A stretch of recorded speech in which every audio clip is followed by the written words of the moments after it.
conference call. This conference call may contain forward-looking statements about the company, which are based on the beliefs, opinions, and expectations of the company as on date of this call. These statements are not guarantees of future performance and involve risks and uncertainties that are difficult to predict. As a reminder, all participant lines will be in the listen-only mode, and there will be an opportunity for you to ask questions after the presentation concludes. Should you need assistance during the conference call, please signal an operator by pressing star, then 0 on your touchtone phone. Please note that this conference is being recorded. I now hand the conference over to management of Chemplast Sanmar Limited. Thank you, and over to you. Thank you very much. Good morning, everybody. This is Ramkumar Shankar. On behalf of Chemplast Sanmar Limited, I extend a very warm welcome to everyone joining us on our call today. On this call, we are joined by our CFO, N. Muralidharan, and Dr. Krishna Kumar Rangachari, the Deputy Managing Director, Custom Manufactured Chemicals Division, and SG&A, Investor Relations Advisor. I hope everyone has had an opportunity to go through the investor presentation and financial results, which has been uploaded on the stock exchange website and on our company's website. In line with our earlier guidance, Q3 of FY24 performance was adversely affected due to the continuing challenging environment. We faced further correction in PVC prices on account of dumping at lower prices from China and other countries, slowdown in the other chemicals comprising of caustic soda, chloromethane, hydrogen peroxide, and refrigerant gases business due to the oversupply situation in India, the increase in key feedstock prices, and adverse impact of the lag effect in correction of VCM prices. We recorded a top line of rupees 888 crores, down 10% quarter on quarter, with an EBITDA loss of rupees 7 crores. The silver lining, however, is that there is a strong demand growth in PVC, led by an increase in activity in infrastructure and real estate. We expect this healthy demand to drive the recovery in prices and margins over the next 2 to 3 quarters, with serious efforts also being taken by the industry to address the issue of dumping. During the quarter, prices of both suspension and paste PVC were lower by 8 and 6% respectively on a quarter-on-quarter basis. EDC prices witnessed a 12.5% increase during the third quarter compared to the second quarter, while VCM prices remained flat during the quarter. Sales volumes of suspension and paste PVC were also slightly down compared to the previous quarter. The lower volume of suspension PVC was mainly due to reduced production on account of weather-impacted delays in feedstock arrivals, while paste PVC volume drop was more due to inventory movement. All of these factors resulted in compression of margins during the third quarter. Subsequently, though, both suspension and paste PVC prices have moved up in February. While the prices of caustic soda and chloromethane were stable during the quarter, the excess supply situation continues, which is sustaining the pressure on prices and margins. The other chemicals business witnessed a 14% quarter-on-quarter increase in the top line because of steady prices and 12% volume growth. In our custom manufactured chemicals division, the pipeline is healthy. We commercialized 3 new products this year, and a number of products are under various stages of development.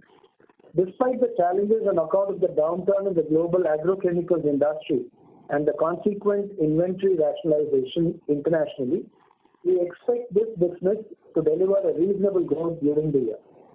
While commercial production from phase 1 of the expansion project has commenced, phase 2 is expected to be completed in Q1 of FY25. The 41,000 tons per annum paste PVC project is expected to start commercial production in the fourth quarter of the current year. This will further cement our position as the leading paste PVC producer in India, taking up a capacity to around 110,000 tons per annum.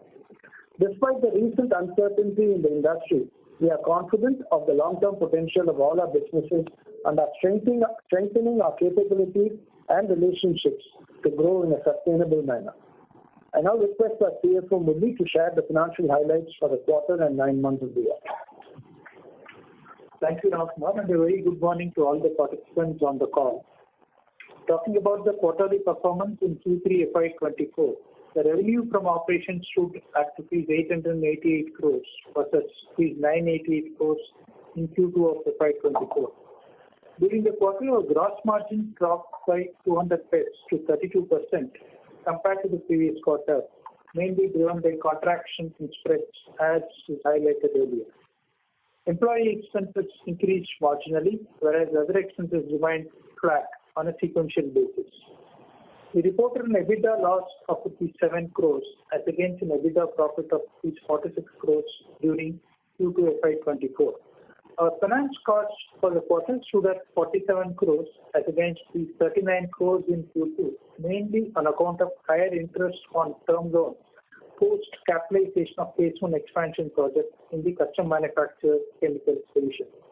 The net loss for the quarter was 89 crores as against net profit of 26 crores in the previous quarter. For the 9 months FY24, we recorded revenue from operations of 2,872 crores, a decline of 24% on a year-on-year basis.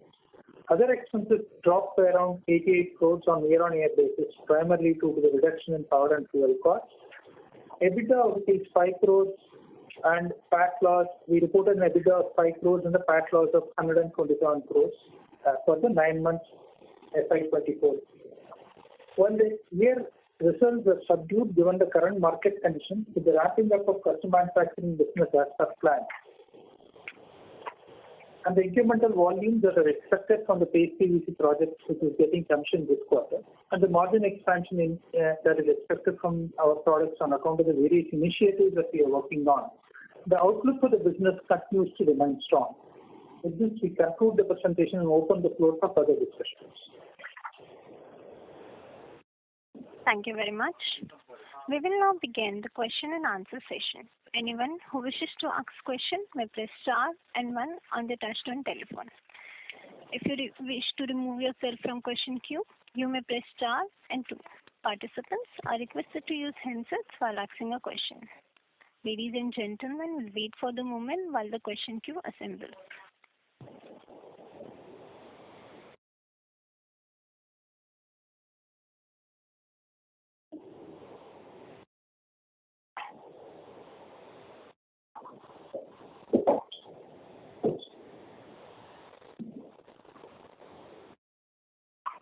The first question is from the line of Kirtan Mehta from BOB Capital Markets.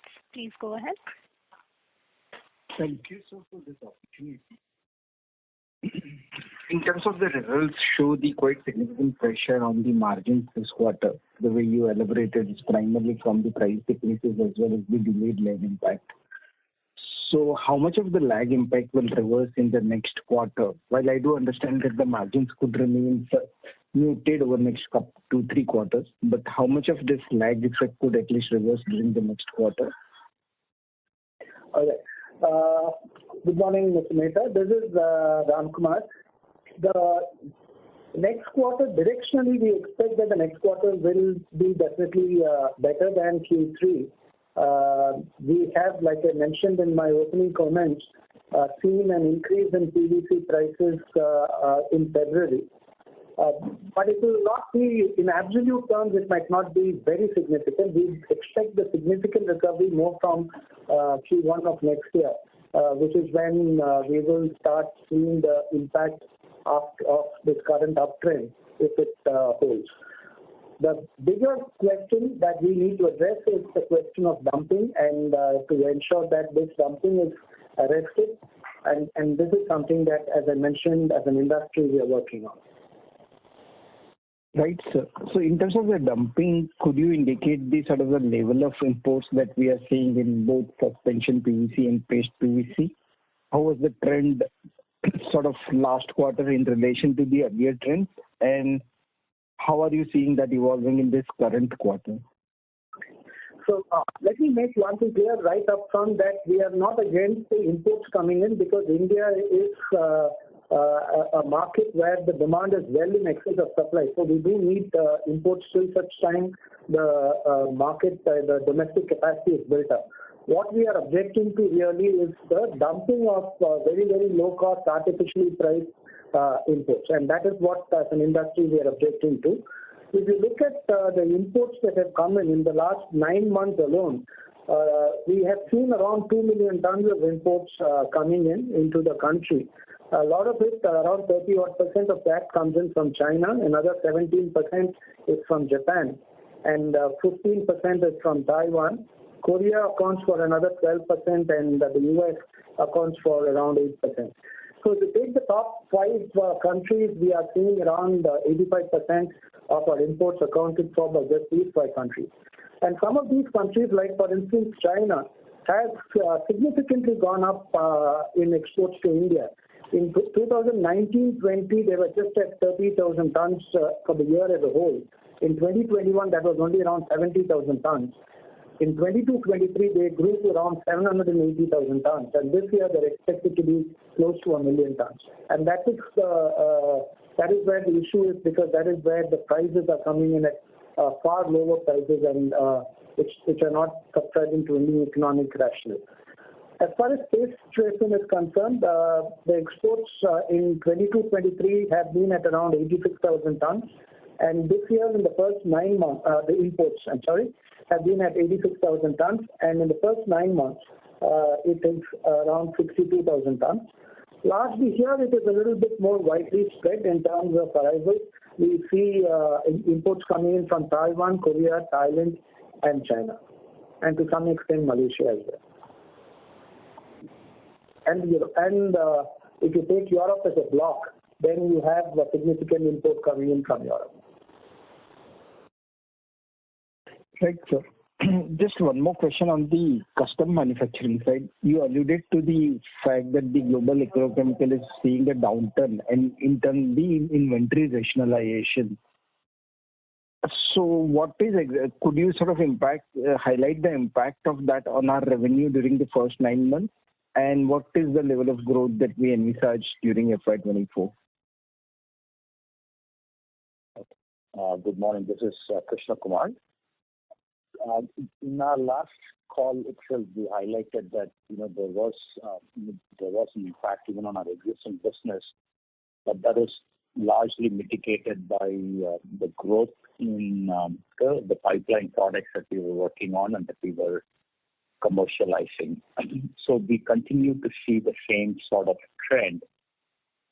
What we are noticing is that there is a deferment of volume or orders from one quarter to another. So we're not seeing a drop in the volumes itself, but just a postponement in terms of moving the orders between quarters from a rationalization standpoint.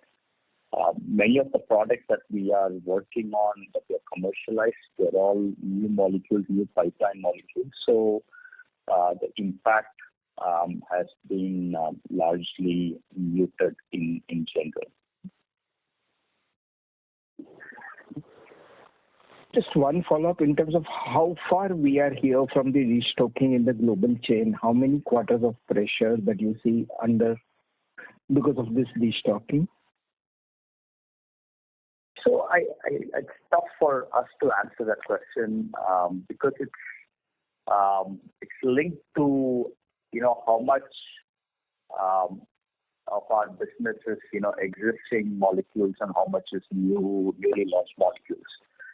The benefit for us is majority of our growth and our sales is going to come from pipeline molecules, molecules which they are in the launch phase. So the impact, overall impact, is as much as a longer term established player would face. So that's all I can sort of answer for the time being. Thank you, sir. Thanks for this color. I will get back in the queue. Thank you. Participants may press star and 1 to ask questions.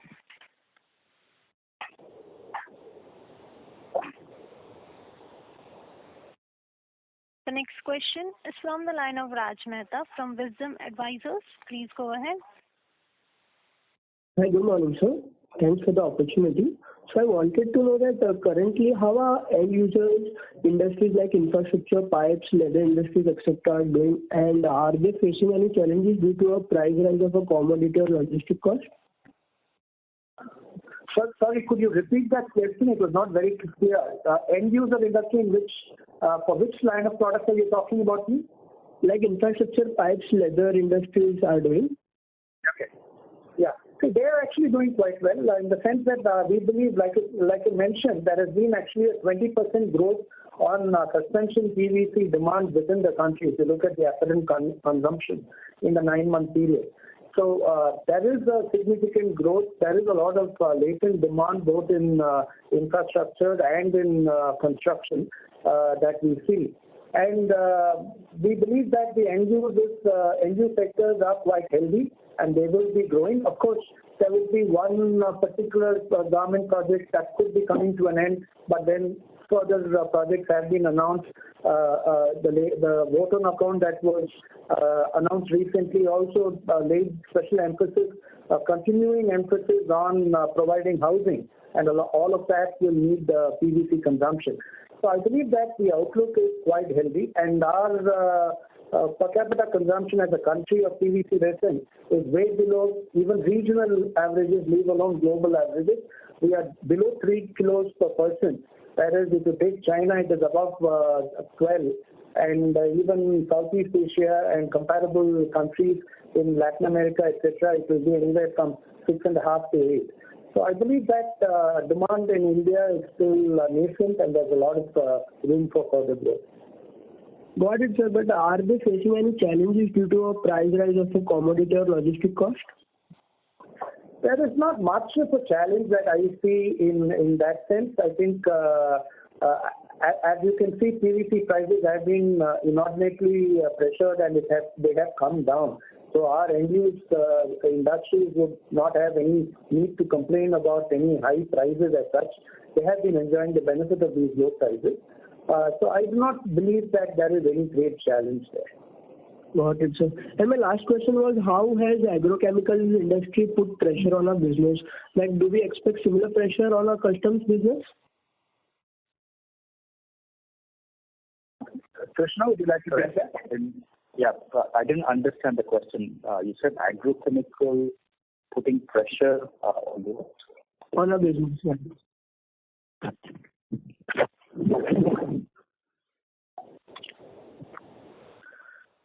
Can you please repeat the question?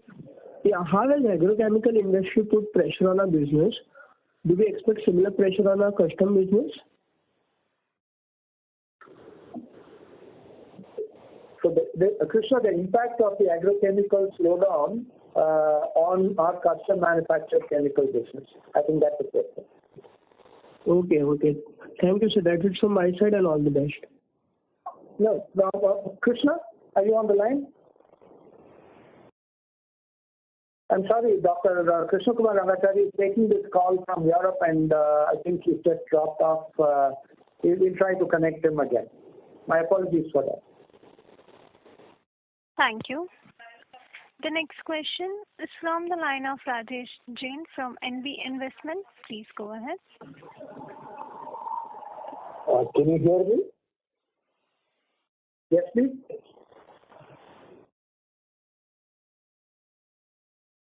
Hello. Hello, yes. Participants has left the queue. We'll move to the next. Before that, a reminder to all participants, you may press star and 1 to ask question.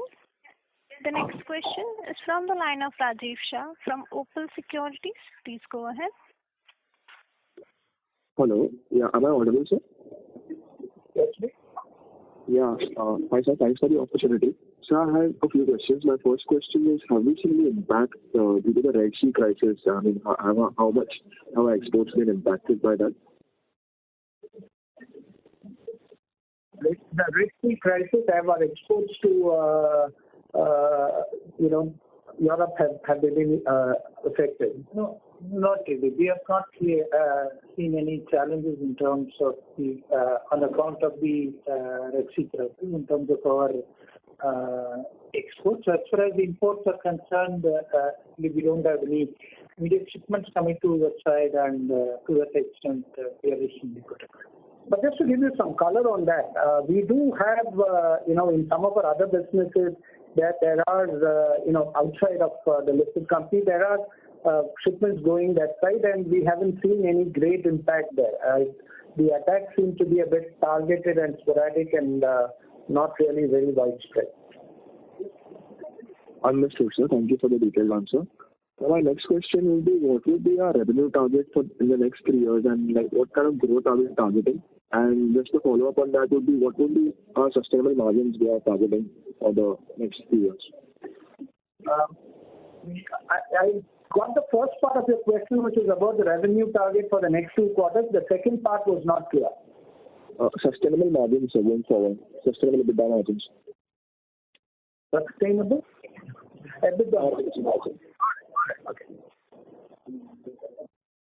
On the revenue growth target, probably the way we are looking at it is the 2 parts to it. One is as the PVC business sort of turns around, and then we expect the prices to move up, that will add to the revenues going forward. Apart from that, we are also bringing in 2 new projects, which is the paste PVC project, which is adding to the volumes, and we are also adding the custom manufacturing business. The custom manufacturing business, we have already guided that we expect to reach around 1,000 crores in the next 2 to 3 years. So in the paste PVC, we are investing around 360 crores, and that will give an asset turn of roughly around 1.2, 1.25. So that again will add to the volume. So it will be 3 prongs.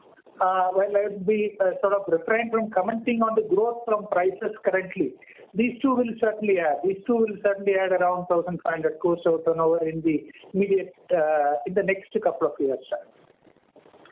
And the second question on the sustainable EBITDA margins level, again, we can split that into 2 parts. Chemplast Sanmar actually historically has been reporting somewhere around 45% above its EBITDA margins historically. The last 2 years have been one-off. The margins, Chemplast Sanmar standalone entity, last 2 years have been one-off, and we believe that this is temporary and it will get corrected because of the mix of products it has on the complementarity of those products, as well as the focus on the custom manufacturing, which by itself is a high margin business. We believe we will be able to sustain these 25% EBITDA margins in the coming years. May not be in the immediate year, but going forward, that could be a sustainable EBITDA margin.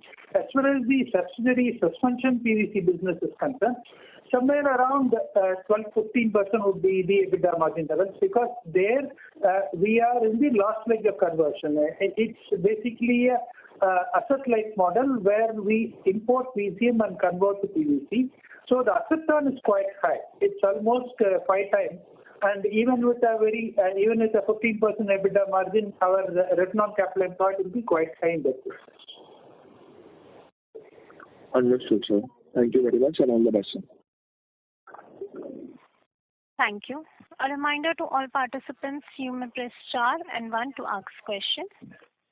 The next question is from the line of Rohit Nagraj from Centrum Broking. Please go ahead.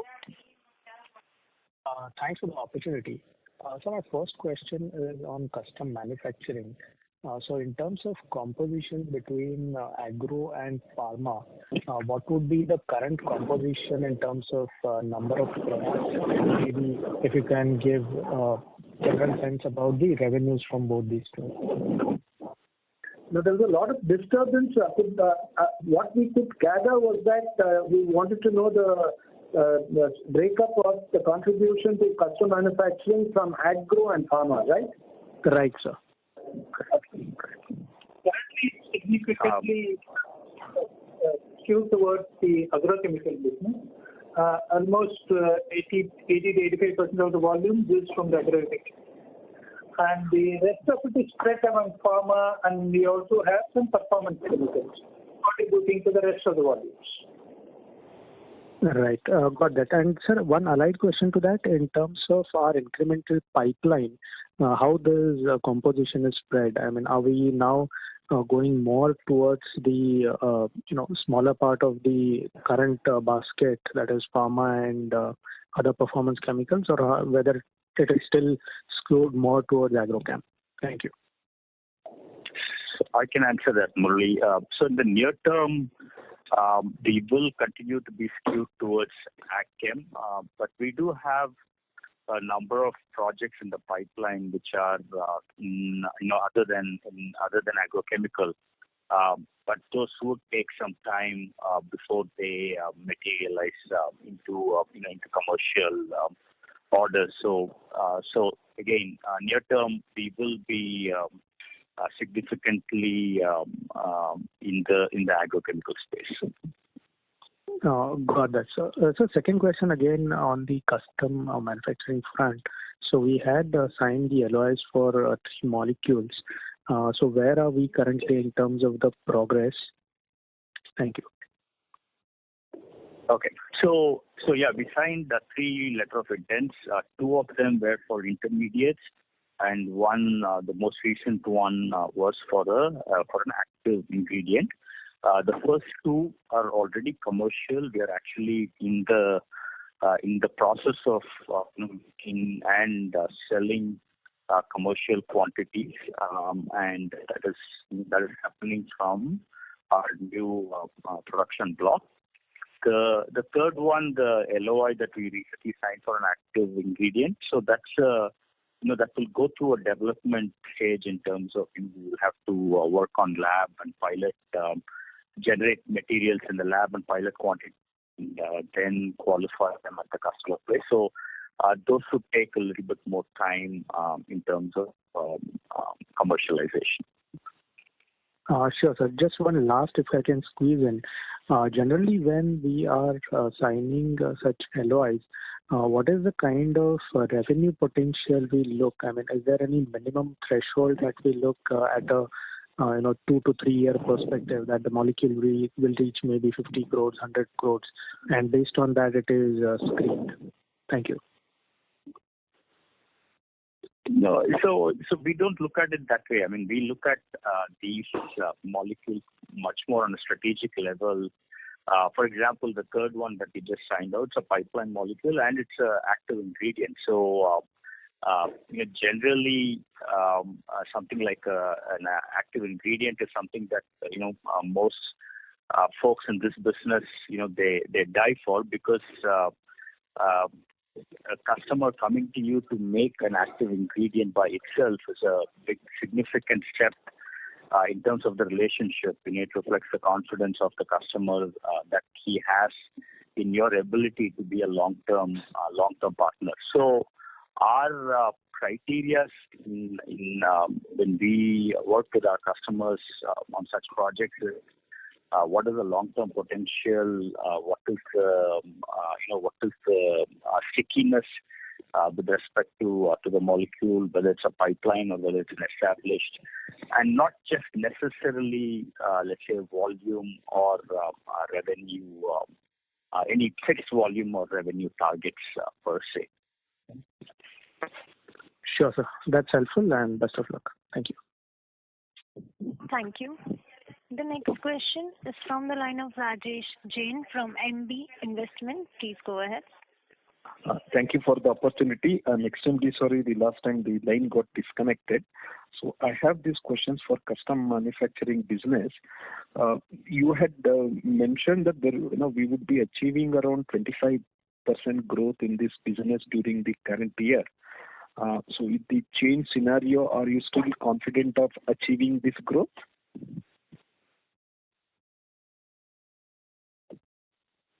Hello. So this is Krishna here. Yeah, can you hear me? Yes, sir. Yes. Okay. Yeah, we believe there will be some moderation. I mean, again, it's sort of an evolving situation, and the moderation will not be because the volume is going away, but more there would be movement of volume from one quarter to another, or a postponement of offtake from one quarter to another. I mean, we went through that depending on where our customers are, what sort of financial year they practice. There was initially some requests to move from last calendar year to the next calendar year, and similarly we are seeing some requests in terms of moving from this financial year into the next financial year. So we're not very clear of the net impact of that, but I believe there will be some moderation when compared to our previous guidance. Okay, fair enough, sir. Sir, my second question is, you had mentioned that the 3 LOAs that we have received or signed will able to take up the new capacity that has come up in the phase 1. So my question is, how much time that it would take to ramp up to full capacity under the current scenario? And if you would guide us, how much revenue we can expect from this phase 1 capacity?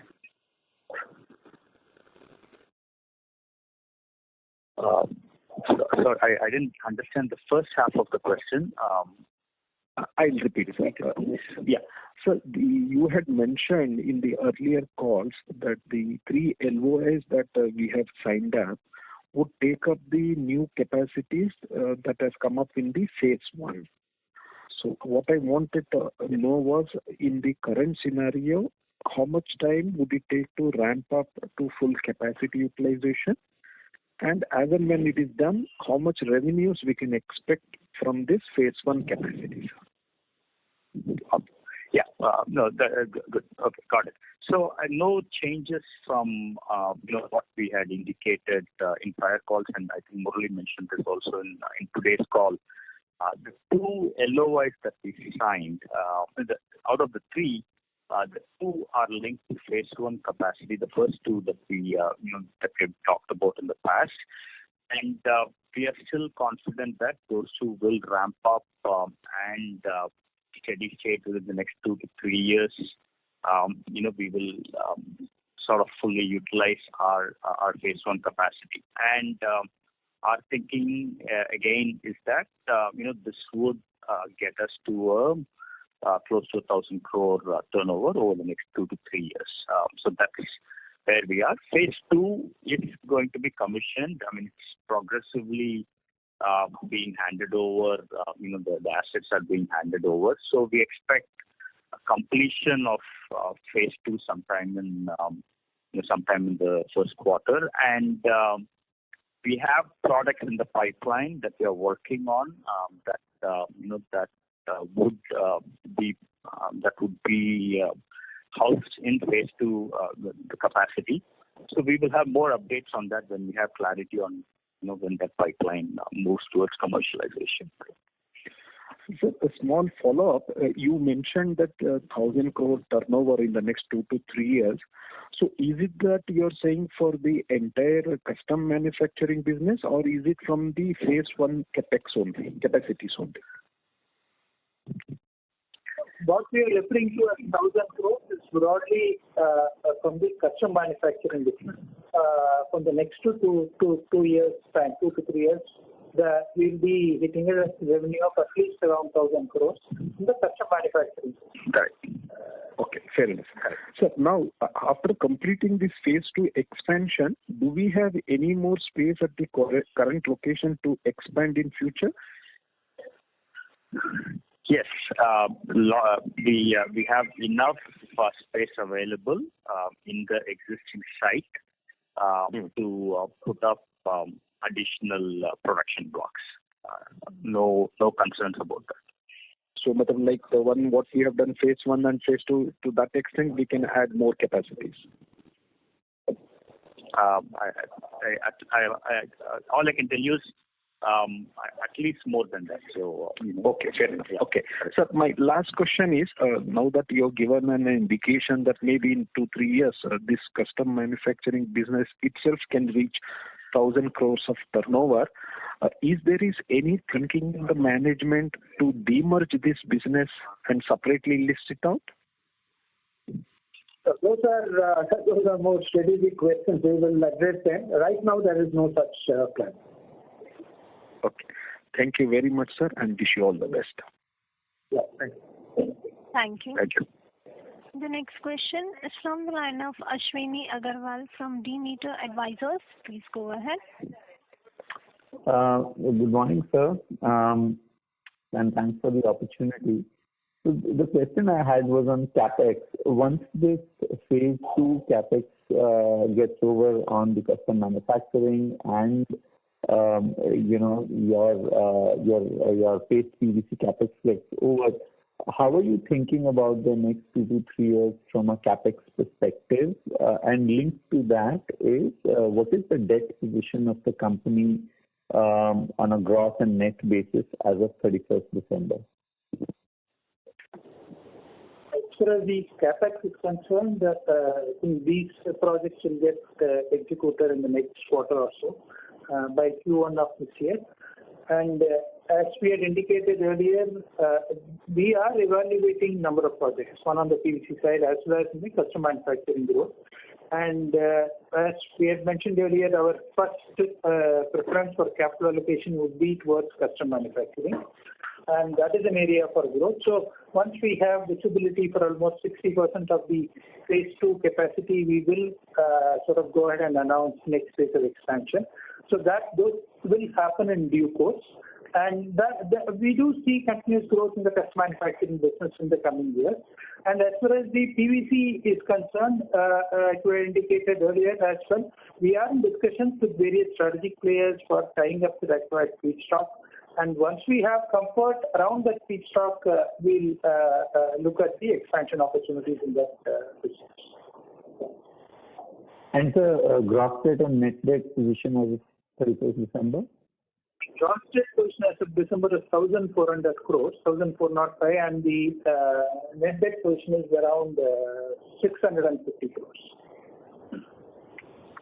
And one more question I had. So when you look at the custom manufacturing business, I mean, I was just thinking about what is the potential EBITDA margin? I mean, because some of these services, especially in the early stage, will be FTE equivalent, but when they go into LOIs and production, they're probably on a cost plus basis. So how should we think about the margin on this 1,000 crore revenue which you are hoping to achieve in the next 2 to 3 years? I mean, will it be somewhere in the ballpark of 30%, which is what we see in several other companies? Is that, is there a number that you would like us to think about? On the custom manufacturing business, normally on a contribution basis, I'm not getting the EBITDA margin on the contribution basis. We generally work on a 40% contribution level. I'm not talking just the variable cost, conversion cost associated with manufacturing the product, excluding the employee cost and maintenance and other expenses, which are the fixed costs. If you exclude that, broadly on a contribution basis, we look at a 40% as the number. Then, I mean, that would be much lower than what we typically see in CSM, in the pharma and the alchem space, where contribution margins are somewhere in the ballpark of 50%. Would that be correct? So the EBITDA margins would be somewhere in the region of 18 to 20%. Generally, the agrochemical space, the margins have been in the range of EBITDA margins have been in the range of 23 to 25% level, and contribution margins close to 40%. I think broadly we'll be there in the industry right now. Okay, perfect. That's all I was looking for. Thank you so much and all the best. Thank you. The next question is from the line of Archit Joshi from B&K Securities. Please go ahead. Hi, good morning, sir.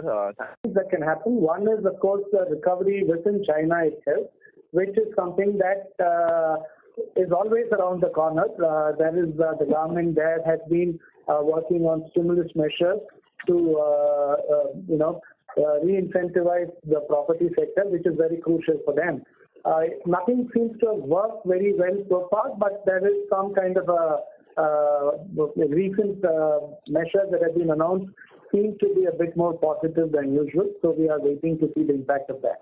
The second, of course, is the fact that 80% of the Chinese PVC capacity is based on coal, and it has obviously a much higher carbon footprint than the rest of the PVC industry worldwide. As also the fact that they are bound by the Minamata Convention to reduce the consumption of mercury into the industry. Now that is expected to have some kind of an impact on the capacities in China itself. The timing, unfortunately, is not very clear as to how soon that rationalization, the expected rationalization of capacity in China will happen, though it does seem likely that it will happen at some point in time. Now, we're not able to put a date to that. The third, of course, is what we spoke about. We are not waiting for all of this to happen as an industry. We need to ensure that the economic interests of producers within India are protected, because that is only good for further capacity addition and employment generation within the country.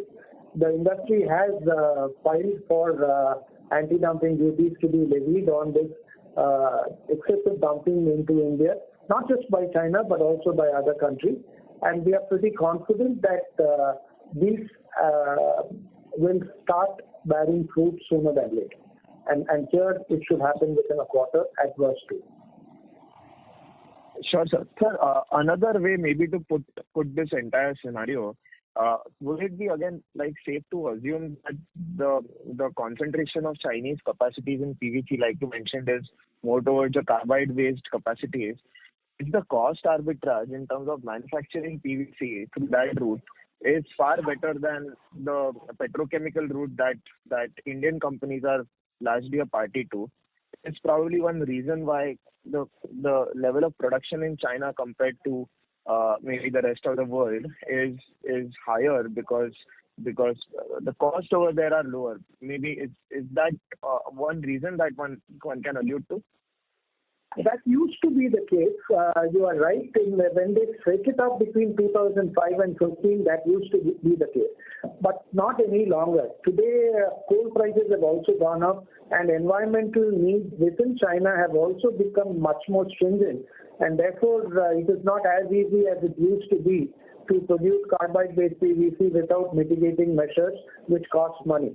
Therefore, I believe that the economic advantage that carbide PVC used to have over ethylene-based PVC, while at some point in time, depending upon the relative prices of, say, crude oil and coal, while that might still be a reality, but it is not a permanent reality. It keeps changing with the relative changes in prices of coal and crude. And one thing we should not lose sight of is that 25% of the carbide PVC manufacturing capacity in China is based on bought-out carbide, and they are the ones who are most susceptible to movements in the prices of coal and therefore carbide. So it is not a very cast in stone kind of an economic advantage that they have. Sure, sir. So one last question. The general premium that we used to enjoy of paste PVC over suspension PVC, in terms of contribution margin, as we used to mention on the calls previously, has that sustained in this quarter also, or there is some weakness on that front also? Maybe the $150-$200 premium, has that compressed, or what are your thoughts, sir? Paste PVC usually is at around $200-$250 more than suspension PVC, and that differential is still there. These are different products going into different end users. So, while the base, you may say, is they are both polyvinyl chloride, but they are actually the last stages of finishing are very different. They go into very different end users as well. And the pricing is different. For instance, today you're talking about suspension PVC being around $780, paste PVC is around $1,025, $1,050. So there is a difference. Understood, sir. Thanks a lot for answering all the questions, and all the best. Thank you. Thank you. The next question is from the line of Madhav Marda from Fidelity. Please go ahead. Hi, good morning. My question was just on the previous one, actually, on the Chinese carbide-based prices. Could you give us some sense in terms of how these prices have moved in the last 6 months? If my understanding is right, some of these prices have come down a little bit. Is that understanding right, which is probably enabled a little bit extra aggressive dumping by the Chinese players? Or have you seen these spreads for the carbide-based capacities coming down a little bit? If you could give some sense there, that would be great. And my second was just on the profitability for some of the Asia-based PVC players in the Eastern Hemisphere. we also seem to be struggling a little bit. So some sense on when you think margins could recover for the sector. Thank you. See, as far as PVC prices are concerned, the peak, of course, was reached in October 21 when we saw PVC prices go all the way up to almost $1,900 or so, $1,700. We had that. But since then, they have corrected. From Jan 23 to Jan 24, prices have gone down by around $100, from 895 to 790. But in between, they had gone up to 970 as well. And now they've come down to 790. Large part of this drop in price is being driven by China. China is leading it, and then the rest of the producers in the region are following, largely because China has the volumes and therefore the clout to set the prices. So this is really why we are, as an industry, concerned about this dumping from China, and why we are working on measures. We are working on ways and means in which we can stem this. As far as margin improvement is concerned, so long as we have stable prices, the margins will fall into place. Because GCM, as I've often said on these calls, is really a one-trick pony. It goes largely into the manufacture of PVC, and therefore it will not stay out of step with PVC for too long. It is only a lag period of maybe 4 to 6 weeks. And once it stabilizes, and then even if it starts going up, we will start seeing the benefit.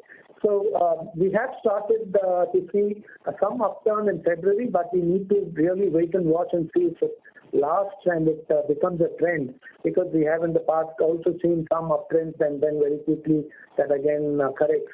But we do believe that some kind of a bottom has been reached in prices. I think the bottom is really set by the cost position of carbide PVC producers, and I do not think that even they can go down any further.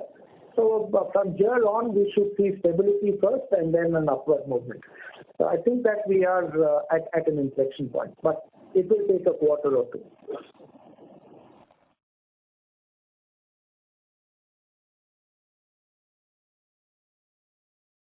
Hello? Hello? Yeah, my question has been answered. Thank you.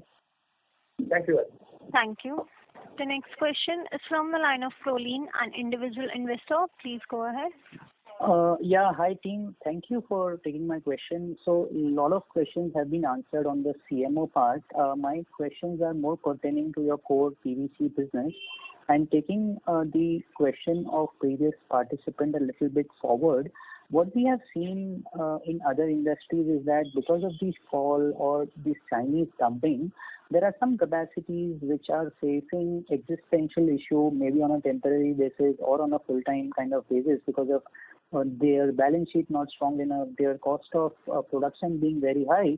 So are we seeing any instances of such kind of things happening, either in terms of some of the domestic competition that we face or in terms of even the international competition that we face?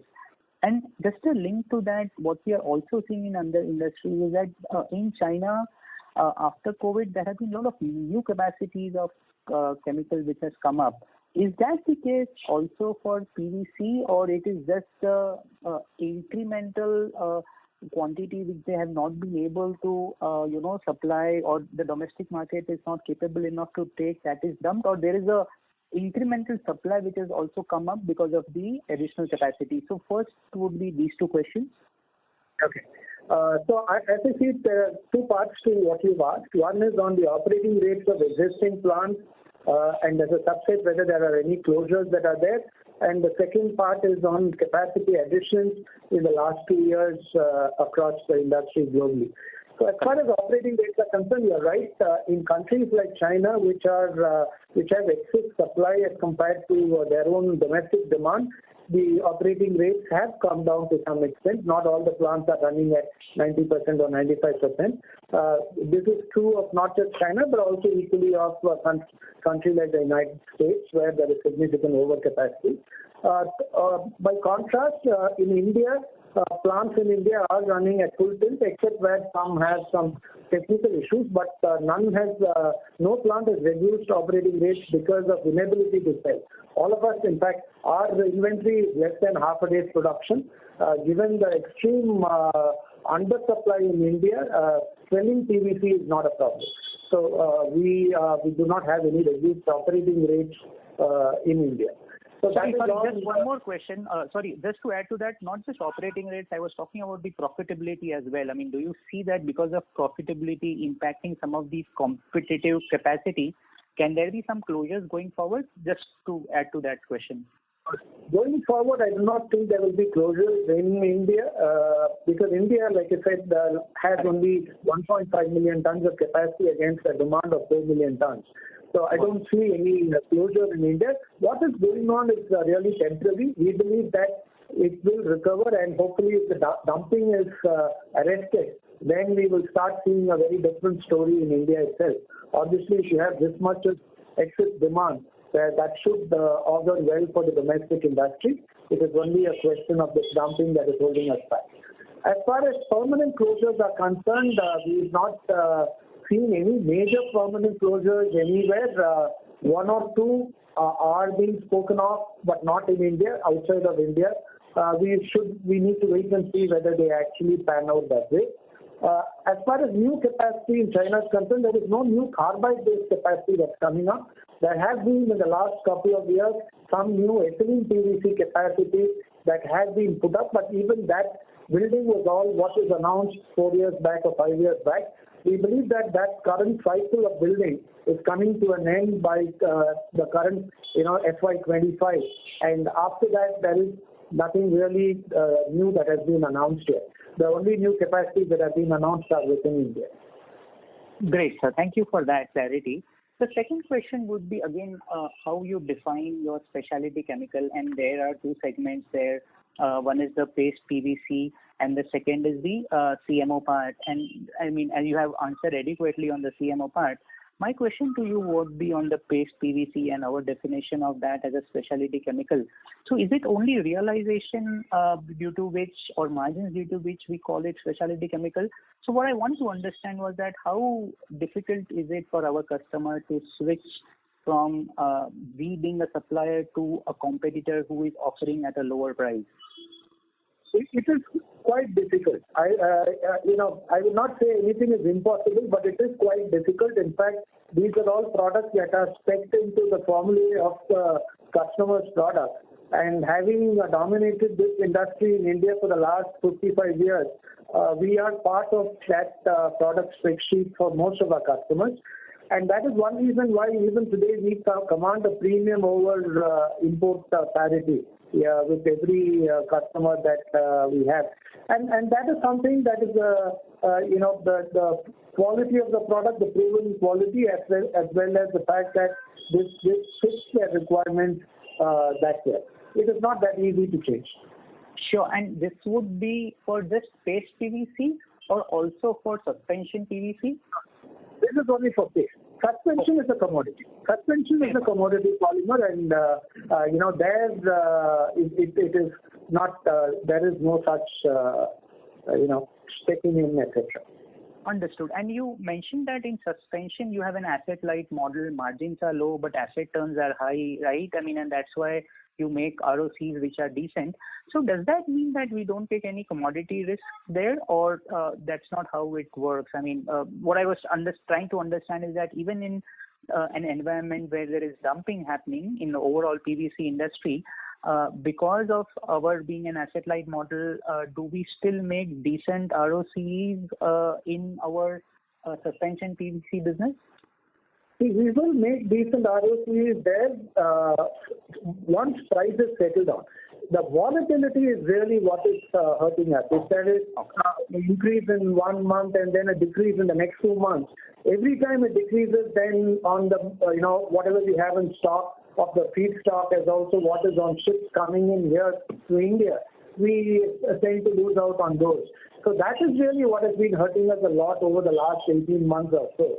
The minute we have stability and even a minor uptick, I think we will start to see our returns come back. But yes, the asset turn, because it's an asset-light model, the margins per se would be lower, but the relative margins would definitely, the return on investment would be higher. Understood. So just to conclude, what I understand is that for suspension PVC to be profitable, we need a stability of prices, even if they are stable for next 1 year at a current level, we would be making profits there. And for our paste PVC, it's the upside or some upward movement in prices that we are expecting for us to improve the profitability. Is that a fair summary of your answer? That's a fair summary. And of course, the arresting of dumping would help us in terms of the overall margins. Fair point. That's it from my side. Thanks a lot and all the best, team. Thank you very much. Thank you. The next question is from the line of Rahul Shah from Crown Capital. Please go ahead. Hi, sir. Good afternoon. Just one question. So, out of these two major, investments, one is specialty paste PVC and one is custom manufacturing. So the investment outlay which you've given. Now, out of that, you've explained on custom manufacturing and how you have an estimate that you will reach 1,000 crores in 2 to 3 years. So similarly, what kind of an asset turn you're expecting from the specialty paste PVC investment? Let's say in similarly 2 to 3 years down the line, how will be the growth trajectory over there? So we would normally have, like Murli said, around 1.2 years as far as an asset turn on this is concerned. And our timing is, in a sense, we are coming in at an inflection point. Hopefully, very in the near future, we would start to see the entire mood changing once the dumping again is addressed. And we would have the volumes, the additional volumes coming in at exactly that right moment in time. So we should see a decent increase here. At these prices, we are talking about a 1.2. If prices correct to the normal levels where we've seen it in the past, that could be even more. Okay, so but then, so when do you expect to reach like peak utilization then? So that it can give us revenue potential at the highest. By the second half of FY25, we expect to be at 100% utilization new capacity. All right, for the specialty paste PVC. Okay. All right. Thank you and all the best. Thank you. Thank you. Is there no further questions? I would now like to hand the conference over to management for closing comments. All right. Thank you, everyone, for joining us today on this earnings call. We really appreciate your interest in Chemplast. And if you have any further queries, please do contact SGA, our investor relations advisor. Thank you once again and have a pleasant day. Thank you. Thank you. On behalf of Chemplast Sanmar Limited, that concludes this conference. Thank you for joining us, and you may now disconnect your lines. Thank you.